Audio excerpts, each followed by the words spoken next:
The U.S. Holocaust Memorial Museum is marking its 30th anniversary. Hundreds will gather to mark the occasion next week, including more than 100 Holocaust survivors. Joining us with details on the What You Do Matters luncheon is Dr. Daniel Green, curator for the museum. Thank you for being here. Thank you for keeping this all alive. I think about the fact that you say you have Holocaust survivors that are going to be there. There are so few left, and their stories are so important. That's absolutely right. Thanks for having me. We're now, nearly 80 years since the conclusion of the war. So we're really living at some of the last moments where we have the opportunity to talk with veterans and Holocaust survivors. And there's such a strong community of Holocaust survivors here in Chicago.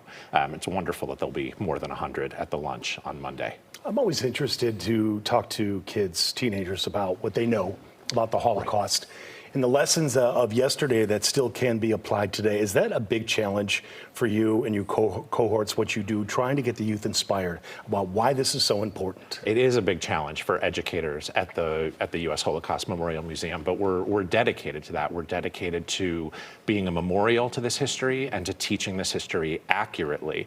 So much of this, I think, is based on the rise of anti-Semitism today. And that, in part, is an assault on truth. So it's critically important to teach kids the truth of this history, and that's what the museum is so dedicated to doing. It's also about stopping hate, isn't it? And I feel like that is so profound for now in so many different ways.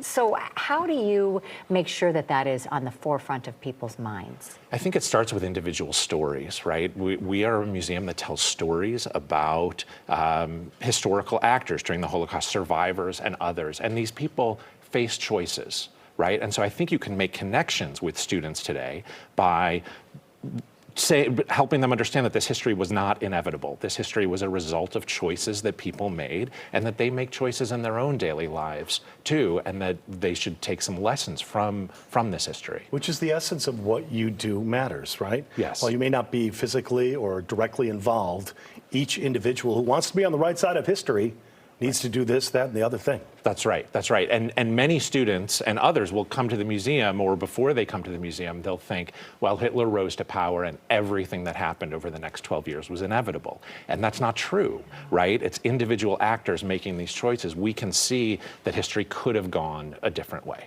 And that's why I think it's so important that you get the message out, speak up. Right. Do something. Don't let it happen. Right, that's exactly right. That's difficult to do, isn't it? It is difficult to do, but I think, again, you can do it with great examples. One of the survivors who's going to speak at the lunch on Monday is a woman named Ruth Cohn. She is a survivor of the Auschwitz-Birkenau concentration camp, and just this year, she was with the museum in Egypt and the United Arab Emirates for International Holocaust Remembrance Day ceremonies, right? So she is telling her own history, but she's also making choices about how to inform people today around the world about the truth of the Holocaust. But I think in retrospect, sometimes it's easier to speak out. She's in a safe place. It's okay. But if we're inspiring young people, it may be challenging to say to them, stand up to someone who is being cruel, who is being hateful, who's being a bully. That's right, but they need examples, right? And so there are examples from this history, like Ruth Cohn or Robert Satloff, who's a historian who's going to speak at the event on Monday as well, who's been instrumental in telling stories about the Holocaust around the world, including in the Arab world today. Anecdotally, we talked during the break, I think that this subject matter gets a pittance of what it deserves at the high school level, and probably to a greater extent at the college level as well.